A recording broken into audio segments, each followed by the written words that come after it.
Ngayon po, September 21, 2025, nasa kalsada po ulit ang ating mga kababayan para sa iisang sigaw, mapanagot ang lahat ng mga nasa likod ng korupsyon. Ilang beses na tayong ginaganito, inaabuso, pinagnanakawan, winawalang iya ng pamahalaan. Nakakagalit na po kasi, ang daming naghihirap, ang daming mga lumulubog sa baha.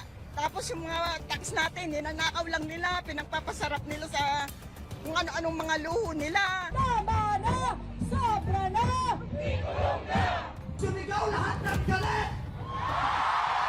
Ang iparirinig ang galit hanggang hindi makulong ang mga putang inang magdala!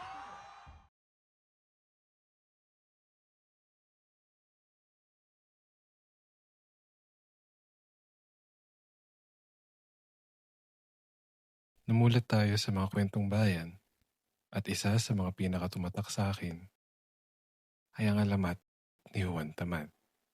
Tungkol ito sa isang binatang nakahiga sa ilalim ng puno at naghihintay lamang na bumagsak sa kanyang bibig ang inaasam-asam niyang bayabas. Di tulad ni Maria, si Mariang masipag, na ginagawa ang lahat ng kanyang makakaya. Si Juan ay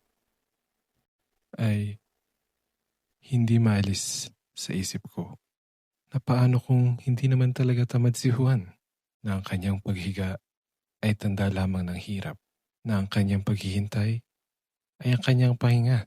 Matulad ng bayabas, siya ay walang pagpipilian kundi bumagsak. Ito ang ilan sa realidad ng mga Pilipino. Pilipinong hindi tamad, kundi pagod.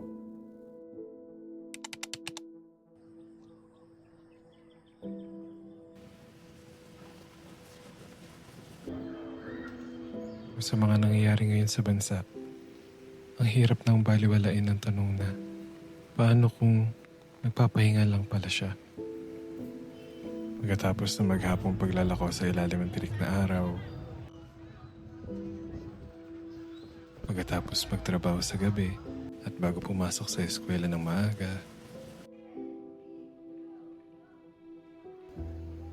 pagkatapos buhatin ang may bibigat na sako, at nang walang sawang pagsigaw sa pagnanais makabenta.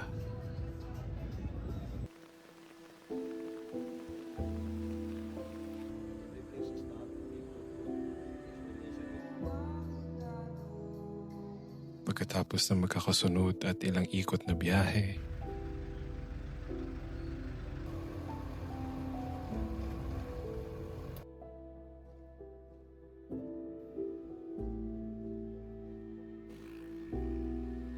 paano kung araw na pala siyang nakayuko sa pag-aasikaso sa bukid? O di kaya ay ilang oras nang nakatayo sa pinto, sa harap ng customers.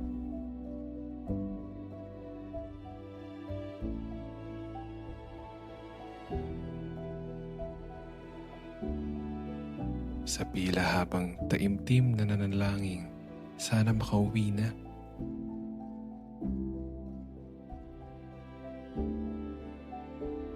Paano kung wala na lang talagang lakas si Juan para abutin ang bunga? Kasabay ng paghihintay na kusang bumagsak ito, ay ang pagbabaka sakaling may makapansin ng pagod niya at iabot na lamang ito sa kanya.